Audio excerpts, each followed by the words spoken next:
dari sini. Lalu lihat respons Yusuf. Dia lari. Nah, ada 3 poin kita bisa belajar dari sini. Bayangkan yang pertama. Yang pertama, temptation, cobaan itu nggak hanya datang sekali pada saat kita menolak. Jadi kalau saudara punya pemikiran, oke, saya tolak sekali temptation itu nggak akan datang lagi. You are wrong. It's gonna come. It's gonna come again. Temptation itu nggak datang cuma sekali. Cobaan itu nggak datang sekali. It will come many times.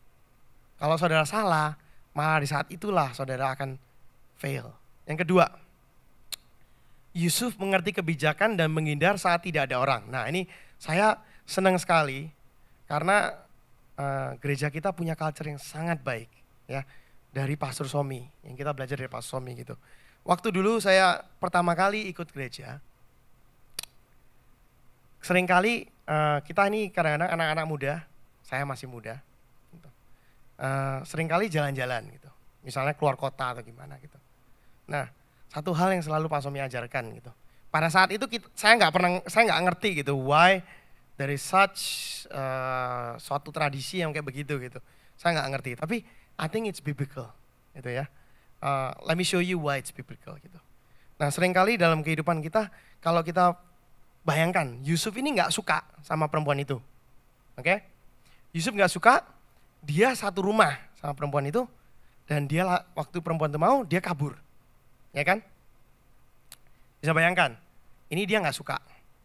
Nah, saudara bisa bayangkan nggak, kalau saudara suka, itu pacar saudara, dan saudara pergi keluar kota, dan saudara pesen satu kamar hotel. Sekarang Yusuf aja kabur. Apalagi kalau saudara suka, orang yang gak suka aja, dia tahu, mengerti kebijakan untuk dia kabur. Apalagi kalau itu orang yang Anda suka, bukankah lebih berbahaya? Ya kan? Tapi seringkali dalam kehidupan kita gak memikirkan. Jadi I'm glad, daripada dulu Pak Somi selalu mengajarkan kepada kita, if you wanna go keluar kota, jangan pergi berduaan, pergi dengan orang lain. Kalau saudara menginap di luar kota, jangan hanya pergi berduaan, pergi dengan orang lain, dan jangan satu kamar. Sewa 2 kamar. And we did it. Kita praktekkan hal itu. Waktu saya pergi ke Seattle, Pastoral Conference, saya sama adik saya Samuel, bertiga sama Yeni, waktu Christmas, kita sewa 2 kamar. It's more expensive, saudara. Seringkali anak-anak sekolah kita yang muda-muda gini, we want to save money. Money is everything. Tapi saudara, biblical is really what's important. Jadi dalam kehidupan kita, I'm glad Pak Somi menurunkan ajaran itu kepada kita. Kenapa? Karena ajaran itu is biblical. Yusuf pada saat dia mengetahui tidak ada seorang pun di rumah, notice jawaban dia adalah dia kabur. That's the first thing he did. Apalagi kalau saudara di luar kota nggak ada seorang pun, tidak ada yang tahu, saudara bisa kemana-mana, berhenti di mana-mana, bukankah itu lebih berbahaya? Nah, tapi kita seringkali sebagai orang Kristen kita nggak mengerti. Nah, disinilah wisdom dari Tuhan, Tuhan memberikan wisdom gitu kepada Yusuf. Yusuf nggak pernah diajarin, nggak ada pastor yang ngajarin dia, but he understand. At that point he has to run.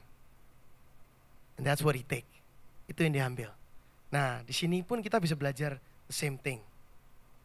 Yang ketiga, Yusuf mengetahui resiko yang ia tanggung. Mungkin gak kelihatan tapi tadi saya udah bahas sedikit juga. Dia tahu resikonya dia, apa tahu dia. Karena pada saat dia melakukan hal itu, he knows what's gonna happen to him next. Itu perempuan gak akan diem aja. She will get mad. Karena dia gak mendapatkan apa yang dia mau. Dia akan marah. Dan dia tahu resiko apa yang dia harus tanggung. Still, he did it.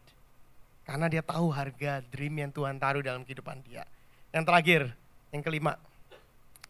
God's timing is always perfect. Waktunya Tuhan selalu perfect. Kejadian 39 ayat 21 mengatakan, tetapi Tuhan menyertai Yusuf dan melimpahkan kasih setia kepadanya dan membuat Yusuf kesayangan bagi kepala penjara. Jadi Yusuf ini go through roller coaster. Jadi dia udah dibuang sama saudaranya, kehidupan keluarganya berantakan, sampai terakhir pun dia masih masuk penjara lagi.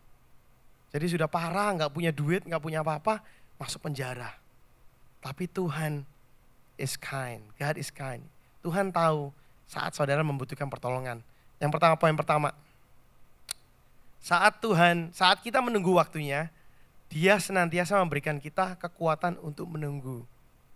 Caranya gimana? Dia menunjukkan. Seperti Dia menunjukkan pada Yusuf. That He is with us.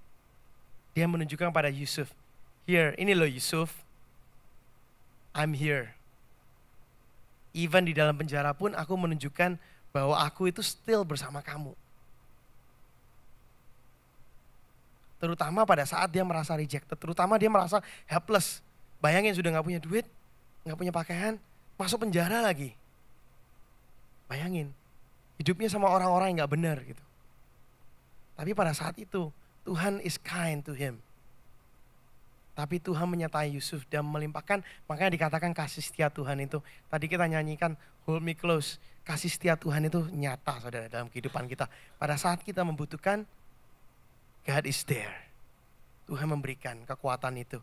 For us to just continue a few steps with Him. And then He gives us again kekuatan lagi untuk kita terus jalan mengikuti Dia. That's what happened to Yusuf. Yang kedua, Yusuf juga sudah berubah saudara. Yusuf memikirkan orang lain. Dia nggak memikirkan dia sendiri. Dulu dia, kalau saudara notice dulunya, dia cerita sama koko-kokonya, kalian semua akan menyembah gua. Gitu. Sekarang lain. Dia mikirin orang lain. Kejadian 40 ayat 7 mengatakan, mengapakah hari ini mukamu semuram itu? Nah saudara bisa bayangin. Saudara berada dalam penjara, berapa muka muram yang saudara bakal lihat? Kira-kira. Coba bayangin, apa ada yang masuk penjara gitu ya, di dalam penjara, semua pada senyum, hai, semua senyum, happy gitu, happy ya gitu. Ada apa? Gak ada. Tapi di sini dia bisa mengatakan sama orang ini, dia lihat orang ini, dia mengatakan, mengapa hari ini mukamu semuram itu? So he can notice the difference. Dia bisa lihat difference-nya. Dia tahu orang itu lagi ada masalah. Nah sekarang saya pikirkan, dia menjadi membantu kepala penjara. Berapa orang yang bersama-sama dia, berapa orang yang dalam penjara, berapa orang yang muram. Apa setiap orang dia tanyain begitu? Alkitab nggak menuliskan. Tapi somehow, dia bisa tahu orang ini lagi muram. That means, he's not only thinking of himself. Dia nggak hanya berpikir dia sendiri. Dia memikirkan orang lain. Misalnya saya hari ini senyum sama nggak senyum. Apa kira-kira saudara semua tahu? Mungkin segelintir orang yang tahu. Atau misalnya nih ya, misal Benny lagi sedih gitu. Berapa dari kita yang kira-kira tahu? Even kita yang berada di tempat ini aja deh. Cuma kita yang deket sini aja. Berapa dari kita yang benar-benar tahu perasaan dia hari ini? Gak banyak. Tapi Yusuf pada saat itu dia gak kenal orang ini perfect stranger to him. But he understands. Dia ngerti. Dia katakan, mengapa mukamu semuram itu?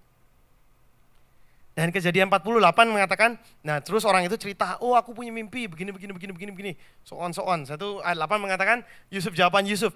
Lalu kata Yusuf kepada mereka, bukankah Allah yang menerangkan arti mimpi?